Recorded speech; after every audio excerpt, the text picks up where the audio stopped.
ॐ भूर्भुवस्वः तत्सवितुर्वरेण्यं भर्गो देवस्य धीमहि धियो यो नः प्रचोदयात्। उस प्राण स्वरूप दुखनाशक सुख स्वरूप श्रेष्ठ तेजस्वी पापनाशक देव स्वरूप परमात्मा को हम अपनी अंतरात्मा में धारण करें। वह परमात्मा हमारी बुद्धि को सत्मार्ग की ओर प्रेरित करे। भाइयों बहनों, जय श्री राम, जय गुरुदेव, जय माँ आदिशक्ति। आज आप भाइयों बहनों के बीच में एक अत्यंत महत्वपूर्ण जिज्ञासा को सम्मिलित कर रहा हूँ। बहन मूरू डांगुर जी ने अपनी जिज्ञासा प्रकट करते हुए लिखा है। भैया प्रणाम। प्रणाम बहन प्रणाम। आप कुंडलिनी साधना के दौरान डाइट पर कोई विशेष वीडियो कृपा कर बनाएं। साधना के दौरान पाचन संबंधी बहुत परेशानी आ रही है। पेट में दर्द, जलन, गैस रहती है। इससे साधना में रुकावट आती है। डॉक्टर के पास जाने पर उन्हें कुछ समझ नहीं आता और उनके हिसाब से सब ठीक है, लेकिन समस्या तो है। कृपया मार्गदर्शन करें। बहन, आपने यहाँ पर जो अपनी समस्या प्रकट की है, वैसे इसके ऊपर मैं स्पष्ट रूप से वीडियो बना चुका हूँ। सावधान कुंडलिनी साधकों, इस वीडियो में खान पान से संबंधित ही बात की गई है, किंतु आपने प्रश्न पूछा है तो आज मैं आपको इस संबंध में विशेष रूप से समझा देना चाहता हूँ।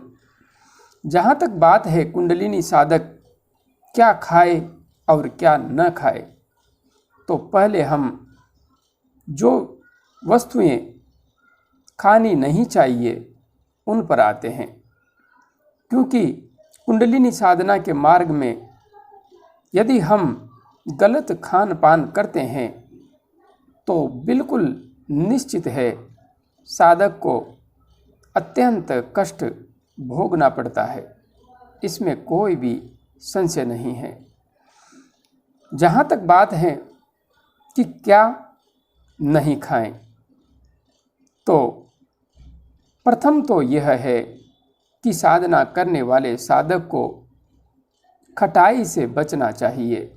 यदि आप इमली, छाछ, खट्टा दही और अन्य प्रकार की भी खटाई लेते हैं तो निश्चित मान के चलिए आपको गैस भी बनेगी, पेट दर्द भी करेगा और साधना आपके लिए बहुत बड़ा अभिशाप बन जाएगी, बहुत बड़ी संकट की वजह बन जाएगी।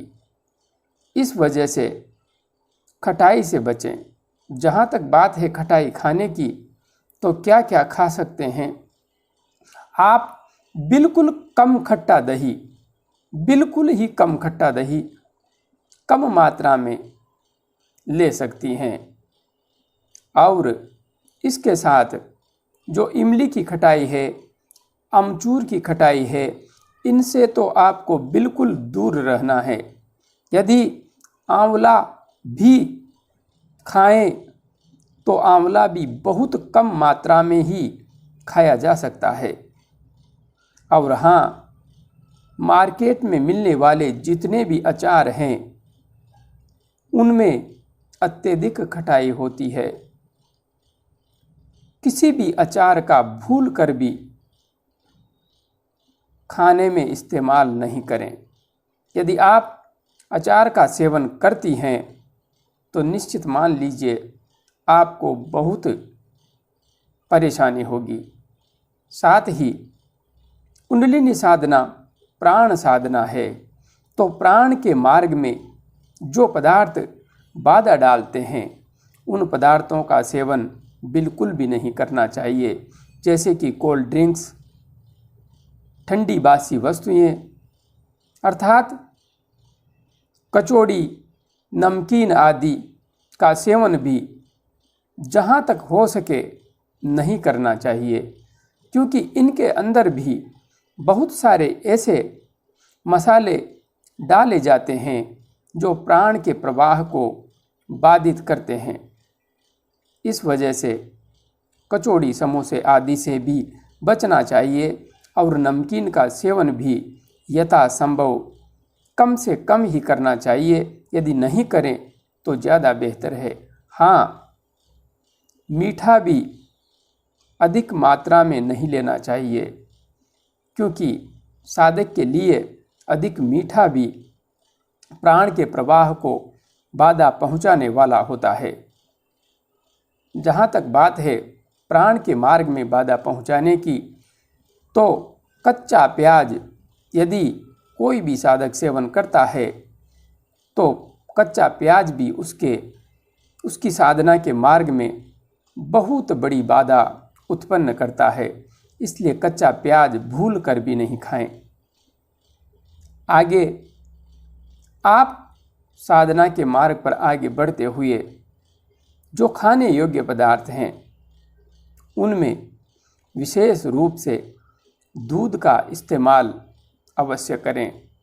दूध अवश्य पिएं और दूध के साथ आप सुबह के समय नाश्ते में दलिया बना लें।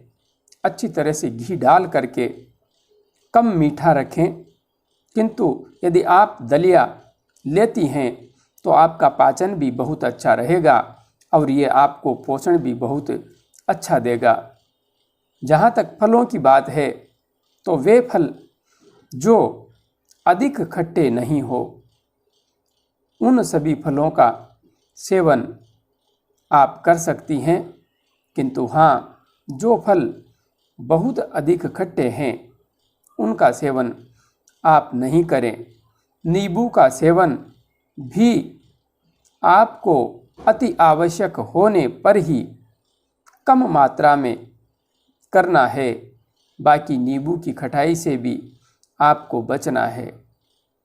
इसलिए यहाँ पर विशेष रूप से जो परहेज है वह यही है कि साधक को खटाई से बचना है और उन पदार्थों का सेवन करना है जो खट्टे नहीं हैं, बासी नहीं हैं, अधिक शीतल प्रकृति नहीं रखते हैं, प्राण के मार्ग में बाधा नहीं पहुंचाते हैं।